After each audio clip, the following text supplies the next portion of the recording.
À toutes et à tous, bienvenue dans votre très belle émission. Cette émission qui fait bouger la diaspora, cette émission qui vous donne également les informations fiables de l'équipe nationale congolaise. Merci de votre fidélité à travers justement ces beaux cadres que nous avons justement pu avoir pour vous informer concernant bien sûr les léopards de la République démocratique du Congo. Vous le savez très bien, la RDC reste également dans la fièvre de son troisième match pour le compte de la troisième et dernière journée de cette phase de groupe de la Coupe de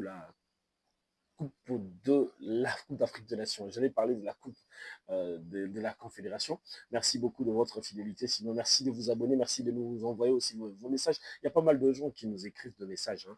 Ils nous cherchent également dans les différents réseaux sociaux, YouTube, Facebook, Twitter. Nous sommes là justement sur TikTok et Instagram. Merci de follow tous ces pages.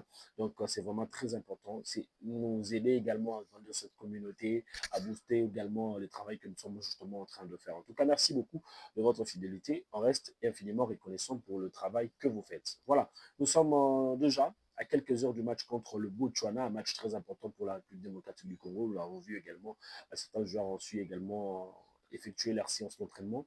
Vous le savez très bien, la RDC reste également très serein pour gagner avec beaucoup de buts dans cette très belle affiche. Et nous, de notre côté, euh, on reste aussi performant, on reste aussi pas assez inquiétant parce que on voulait bien que le Léopard de la RDC puisse faire un bon résultat dans cette rencontre pour espérer également bénéficier d'un adversaire de moindre qui sera également le deuxième d'un groupe. Alors que si et seulement si on arrive également à sortir deuxième dans ce groupe qui nous oppose également avec le Sénégal, vous allez comprendre ensemble avec moi que la RDC va devoir également affronter la formation, bien sûr, de l'Algérie.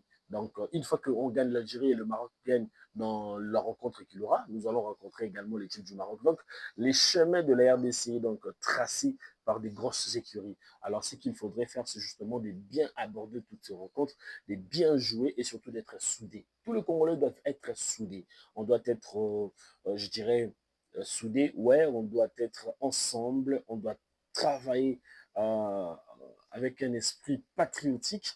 C'est vrai, c'est l'une des choses qui fera vraiment en sorte que la RDC puisse arriver jusqu'en finale.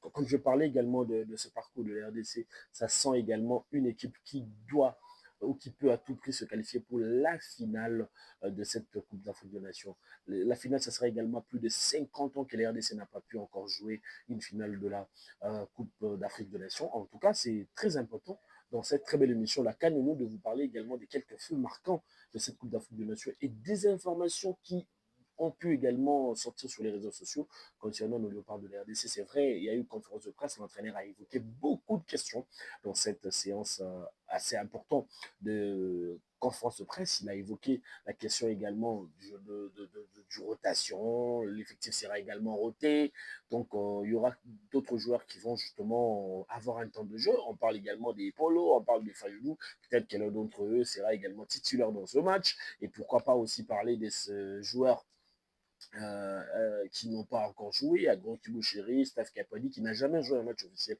avec l'équipe nationale congolaise. Peut-être qu'ils pourront également bénéficier d'un temps de jeu conséquent pour cette très belle affiche. Encore plus d'autres joueurs qui sont toujours dans l'ombre. Il y a également le doyen Gaël Kakuta depuis son retour. Il n'a rien joué comme match. Peut-être que Sébastien Desabre le garde dans des rencontres décisives, dans des rencontres beaucoup plus intellectes, qui peut à tout prix donner encore les fils à retordre à certaines nations.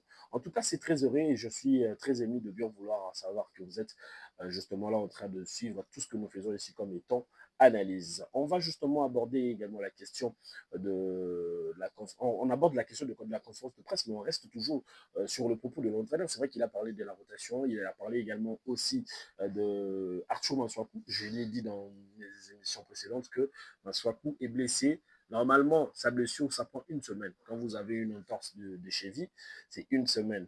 À défaut d'une semaine, c'est 2 semaines. Si c'est grave, c'est 3 semaines ou plus. Donc, espérons peut-être que cette semaine, une fois que ça passe, la RDC la semaine prochaine, peut-être qu'il aura encore un match pour le huitième de finale.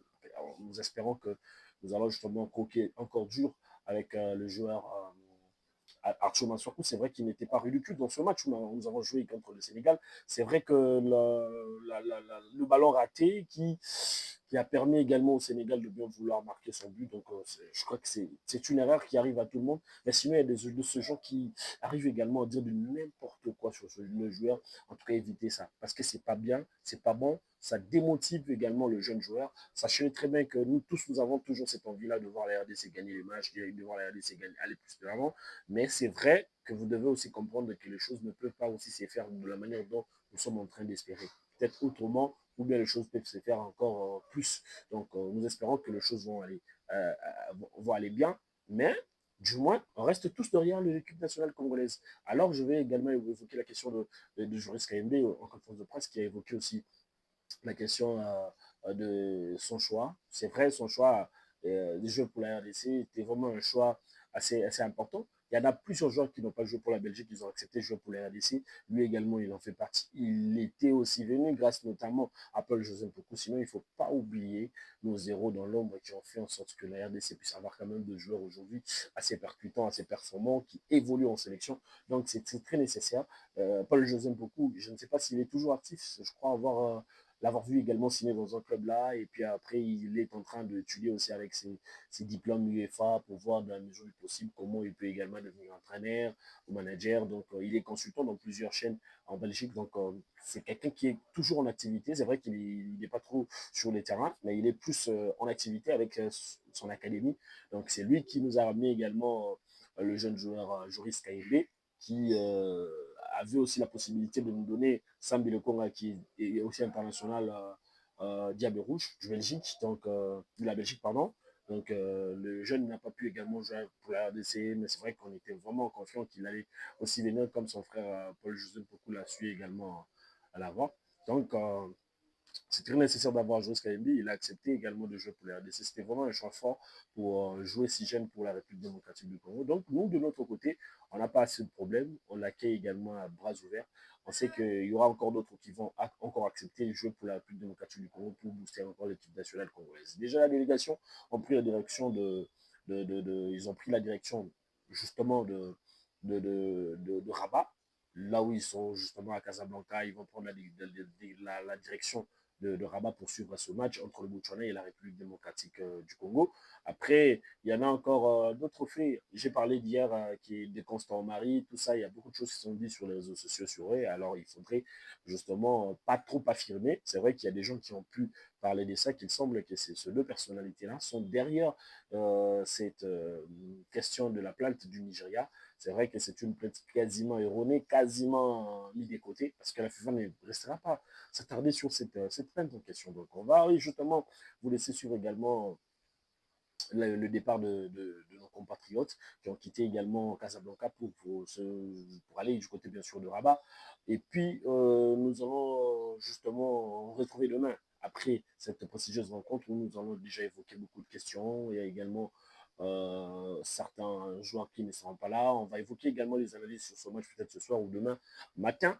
Comme on le fait souvent d'habitude depuis les après-midi, on va également vous mettre une vidéo sur des analyses un peu plus approfondies avec des experts et les invités un peu de surprise dans nos différentes émissions. Merci à vous d'avoir suivi. On vous laisse également sur cette vidéo et surtout n'oubliez pas de vous abonner et de partager nos différentes vidéos parce que le grand sportif Mag reste également un média qui vous accompagne également dans la carrière. Donc on suit et puis on se retrouve demain.